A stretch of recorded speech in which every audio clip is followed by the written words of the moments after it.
Hello दोस्तों। आप सभी का स्टडी विद कॉन्सेप्ट के इस यूट्यूब प्लेटफॉर्म पर स्वागत है।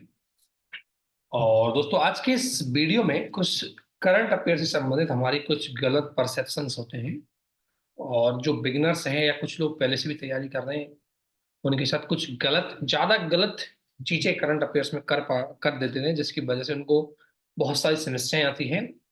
तो उनसे बचने के लिए कि हमें क्या क्या चीज़ ध्यान रखनी चाहिए और क्या गलतियों से हमें बचना चाहिए, क्योंकि उन गलतियों को हमने भी किया है इन्हीं एग्जामों के अंतर्गत। वो सारी चीज़ों से देखने के लिए इस वीडियो को आप अंत तक जरूर देखें। बहुत काम की चीज़ें और बहुत शॉर्ट तरीके से आपको बताने की कोशिश की जाएगी। और साथ ही जो चीज़ें आपको इसमें बताई जाए, प्लीज आप उनको एक बार अप्लाई करके फिर बताइए कि आपको उससे फायदा हुआ है या नहीं हुआ है। क्या आप उस गलत रास्ते पे थे, अब सही रास्ते पे आ गए? वो सारी चीजें आपको बतानी है। और यदि वीडियो आपको पसंद आए तो इसको लाइक जरूर करें। अगर किसी प्रकार का आपको और वीडियो चाहिए तो आप इसका कमेंट बॉक्स में कमेंट जरूर करें। प्लीज इसको शेयर और सब्सक्राइब जरूर करें। आपको वो रियल इन्फॉर्मेशन जो आपको चाहिए वो आपको यहाँ से शेयर की जाएगी। तो आप सभी जानते हैं कि बेसिकली करंट अफेयर्स को लेकर के हमारा सबसे मन में, जब भी हम तैयारी करने आते हैं, कोई भी आएगा तैयारी करने वाला, तो मार्केट में एक बड़ी अफवाह चलती है कि करंट अफेयर्स के बिना यूपीएससी नहीं निकलता, है ना। यूपीएससी में करंट अफेयर मस्ट है, मस्ट है, मस्ट है। और हम आते ही करंट अफेयर पढ़ना चालू, सबसे पहली गलती करते हैं। आते ही हम करंट की एक डेली न्यूज़पेपर पढ़ना चाहिए, एक मंथली मैगजीन हो गई, एक सारी चीजें, ये सारी चीजें हम आते ही चालू कर देते हैं। तो मेरी बात को पूरा सुनना, तब जाकर के आपको चीज समझ में आएगी। ये सबसे गलतियां होती है। आते हैं करंट अफेयर में, ज्यादा 2 घंटे करंट अफेयर्स के लिए टाइम देंगे, उनका किसी का वीडियो देखने लग गए, किसी का एडिटोरियल पार्ट देखने लग गए, किसी की अपनी सारी चीजें देखने लग जाते हैं, और उसमें हम ये काम करते हैं। ये हमारी पढ़ाई को डाइवर्ट करता है। जब सबसे पहले अगर आप आए हो, सबसे पहला काम जो आपको करना चाहिए डायरेक्टली, सबसे पहला काम, बहुत सारे लोग डायरेक्टली सही काम करते हैं, बहुत सारे लोग डाइवर्ट हो जाते हैं। सबसे पहला काम, आप सिलेबस को समझिए। उसके बाद उसके पीवाईक्यू से उसको जोड़िए। और आपके माइंड में एक सेटअप होना चाहिए कि यूपीएससी किस तरीके के क्वेश्चन पूछता है, जिनसे मुझे कितना करंट में पढ़ना है। सबसे पहले इस चीज को फाइंड आउट करो। हर चीज को करंट में मत पढ़ो, पहले इसको फाइंड आउट करो कि मुझे क्या पढ़ना है करंट में। सबसे पहला काम। सेकंड, सबसे पहला, जब तक आपका स्टैटिक पार्ट कमजोर रहे या जब तक आपका स्टैटिक पार्ट तैयार नहीं है, तब तक आप करंट को साइड में रखिए। सबसे पहले आप स्टैटिक पार्ट पढ़िए, बेसिक कॉन्सेप्ट पढ़िए, अपने सिलेबस की बेसिक चीजें पढ़िए। तब तक आप करंट से बच के रहिए।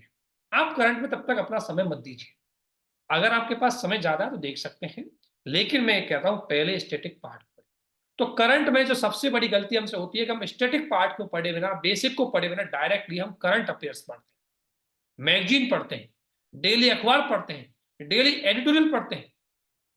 वो है हमारे लिए सबसे ज्यादा नुकसानदायी करते हैं। फॉर एग्जाम्पल, मैं आपको एक एग्जाम्पल दे रहा हूं छोटा सा।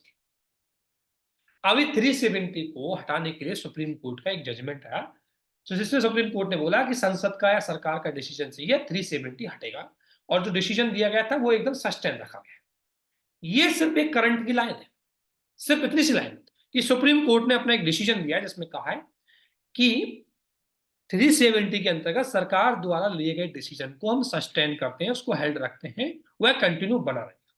ये लाइन, अर्थात सरकार के डिसीजन को सुप्रीम कोर्ट ने मान लिया। ये सिर्फ एक छोटी सी लाइन करंट है। लेकिन अगर आप डेली अखबार पढ़ोगे तो कई दिन तक इसमें अखबार में खबर चल रही है, तो आप उसको नोट डाउन करोगे। अगर आप डेली करंट अफेयर पढ़ोगे, एडिटोरियल पार्ट पढ़ोगे, तो बहुत सारे एडिटोरियल वाले इसको लिखते हैं, डेली उसको पढ़ोगे तो वहां खबर छप रही है। आप डेली उसको, एक ही खबर को पढ़ने के लिए आपको कितनी बार अखबार पढ़ना पड़ेगा? जब मैगजीन में, मंथली मैगजीन में आएगा तो यही खबर आएगी। इससे आपका रिपीटेशन और वेस्टेज ऑफ टाइम ज्यादा जाता है, आउटपुट जीरो।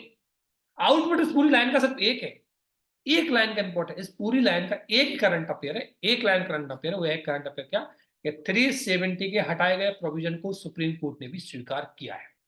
ये सिर्फ एक लाइन का है। लेकिन इसका पहले स्टेटिक अगर आपको पता है, अगर आपको पता है कि 370 क्या है, 370 संविधान में क्यों जोड़ा गया, फिर 370 को हटाने के क्या कारण थे, 370 को हटाने के क्या क्या फायदे हुए अभी तक, और सरकार ने वहां पर क्या है, ये अगर आपका स्टैटिक पार्ट मजबूत होगा ना, तभी इस चीज का एक लाइन का आप यूज कर पाओगे।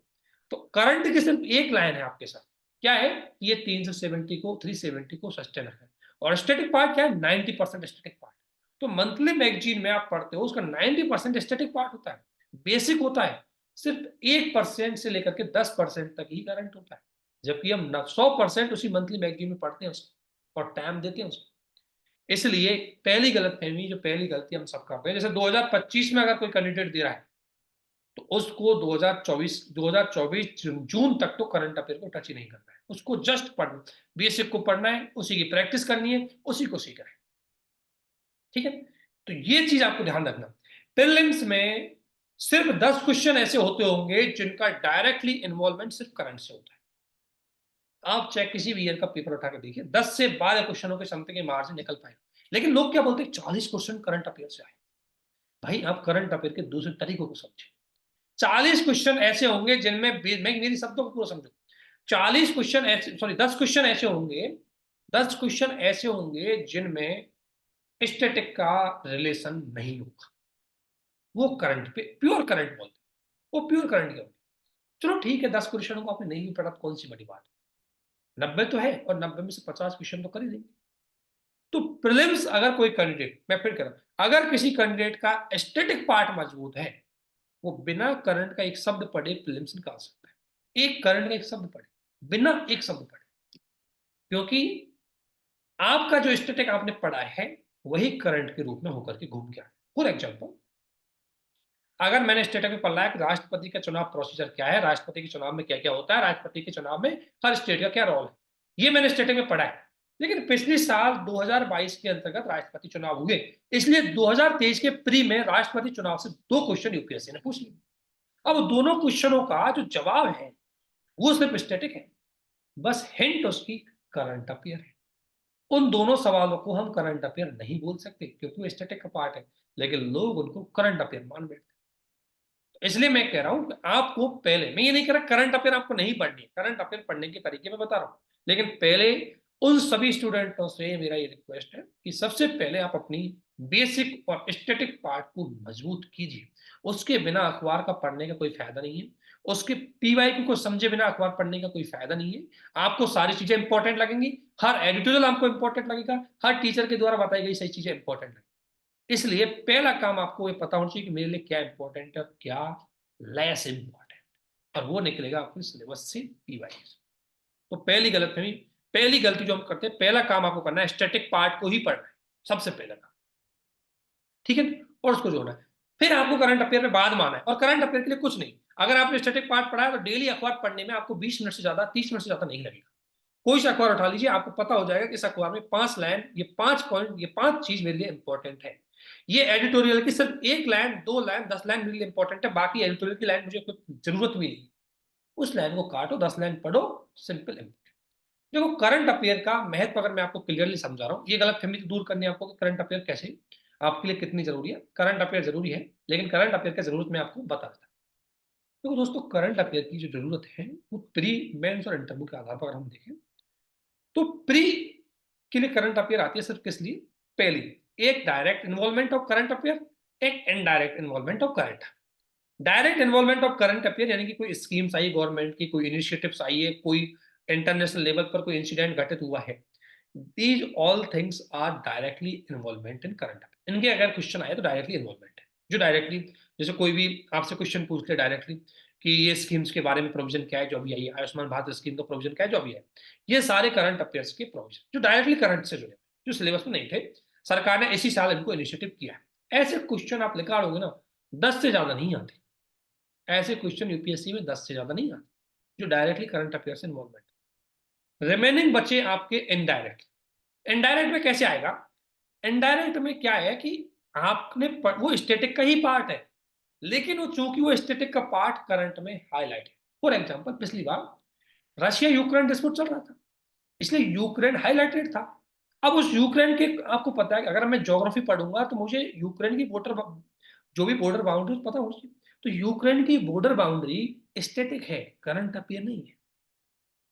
यूक्रेन की बॉर्डर बाउंड्री, अरब सागर की लोकेशन, महाद्वीपों की स्थिति, देशों की बाउंड्री, ये स्टैटिक है, करंट अफेयर नहीं है। लेकिन चूंकि ये करंट में हाईलाइटेड रही है, इसलिए मुझे स्टैटिक में इस पर ज्यादा ध्यान देना ही पड़ेगा। इस तरीके से प्री में आपके लिए यूज आती है करंट अफेयर। 90% सवाल आपके नॉन करंट अफेयर से रहते हैं इनडायरेक्ट रूप से। सिर्फ 10 ही सवाल होते हैं जो करंट अफेयर से रहते हैं। आप किसी भी साल का पेपर उठा के देख लीजिए, किसी में 10 से 15 चले जाएंगे जल्दी होगा, लेकिन ज्यादातर सवाल आपके इसी से जुड़े। जैसे एनवायरमेंट में बायोलॉजी में बहुत सारी चीज आते हैं क्वेश्चन आपके, आपके ज्योग्राफी में क्वेश्चन आते हैं, जगह के कोई जगह के संबंधित मैपिंग के संबंध वो आते हैं। तो मैपिंग आपकी बेसिक का पार्ट है, वो जगह आपकी बेसिक का पार्ट है, बस करंट में इसलिए कोई जगह हाईलाइटेड है। तो करंट अफेयर में वो जो चीज करंट अफेयर में हाईलाइटेड रहती है उसको आपको बेसिक में जरूर पढ़ना है, लेकिन है वो बेसिक। अगर आपने बेसिक में पढ़ा तो टिक लगा देना, मैंने पढ़ लिया, मुझे जरूरत नहीं है इसकी। अगर आपने जैसे मान लो मुझे पहले ही पता है यूक्रेन का मैपिंग क्या है, तो करंट अफेयर में चल रहा है, मैं इसको थोड़ा ज्यादा देखूंगा।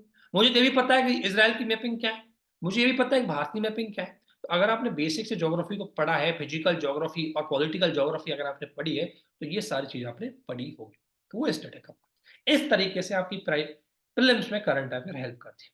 सेकंड, मेंस में करंट अफेयर में भी दो तरह के क्वेश्चन होते हैं।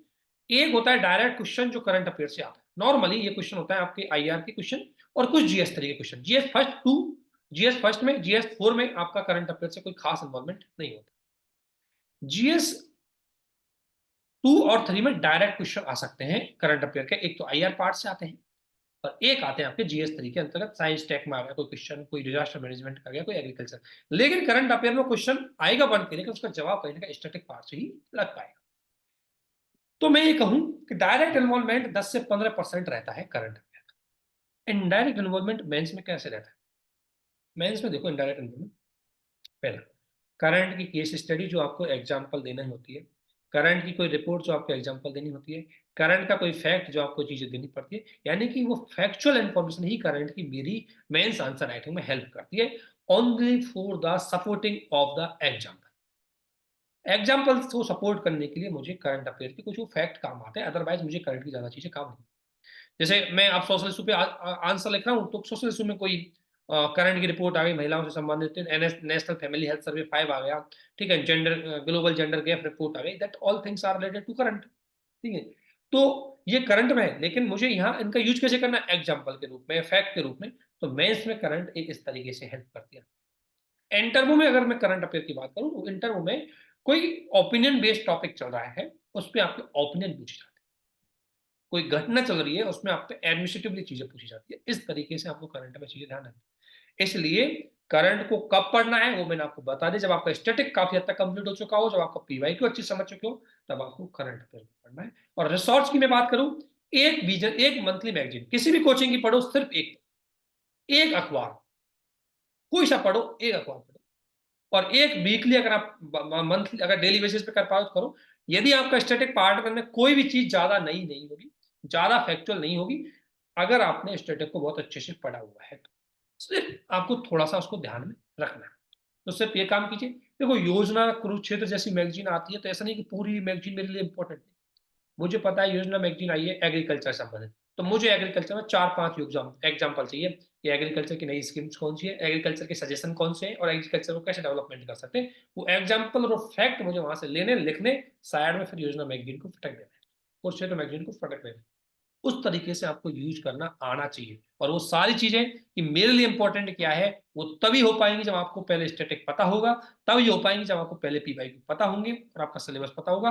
अदरवाइज आप हार्ड वर्क कितने ही करते जाइए करंट अफेयर में, करंट अफेयर का कोई अंत नहीं है, करंट अफेयर का कोई अंत नहीं होगा। और करंट अफेयर में आपका समय ज्यादा जाने की वजह से आप स्टैटिक को अच्छे से नहीं कर पाएंगे, ना तो आपकी करंट अफेयर ढंग से तैयार हो पाएगी, ना आपकी स्टैटिक तैयार।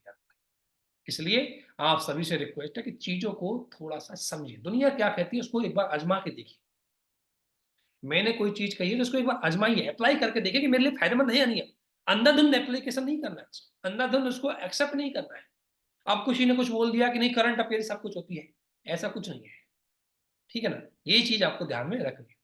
तो ये मैंने अपनी प्रीलिम्स जो 4 बार निकाली है, मेंस जो निकाली, उसके बाद मैं बता रहा हूँ करंट अफेयर इतना ज्यादा इंपॉर्टेंट नहीं है जितना हम लोग उसको लेके बैठ रहते हैं। पहले करंट अफेयर के लिए 2-2 घंटे देते थे हम, अब भाई 2 घंटे देने की जरूरत कहाँ है, 1 घंटे 40 मिनट में करंट अफेयर डेली।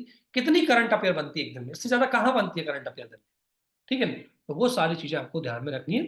इसलिए प्लीज जो भी बिगिनर है और जो भी पहले से तैयारी कर रहा है, अपनी इस पढ़ाई को थोड़ा स्मार्टनेस में लाइए, स्मार्ट पढ़ाई कीजिए। तो इसी के लिए आप सभी को बहुत बहुत धन्यवाद। और सारी वीडियो हमने बना रखे हैं कौन सी करंट अफेयर आपको पढ़नी चाहिए, लेकिन ये वीडियो आपको जरूर सपोर्ट करेगा यदि आप इसको उस रेफरेंस में, उस संदर्भ में इसको एक्सेप्ट कर पा रहे हो जिस रेफरेंस में मैं आपको बताने की कोशिश कर रहा हूँ। रियलिटी पे जाइए, इधर उधर मतलब लोग क्या होते हैं, ज्यादा हाई फाई चीजों पे जाते हैं, ऐसी चीजों पे नहीं जाए, रियलिटी फाइंड आउट कीजिए, बड़ी बात नहीं है, आराम से आपकी चीजें आराम से निकल जाएंगी। तो इस वीडियो को आपको अगर अच्छा लगे प्लीज लाइक करें, किसी प्रकार की कोई चीजें आपको लगे तो कमेंट जरूर करें, अगर कोई चीज आपको सजेशन देना है तो भी आपको चीजें करनी चाहिए। आप सभी को हमारे साथ यहाँ तक बने रहने के लिए बहुत बहुत धन्यवाद। Thank you.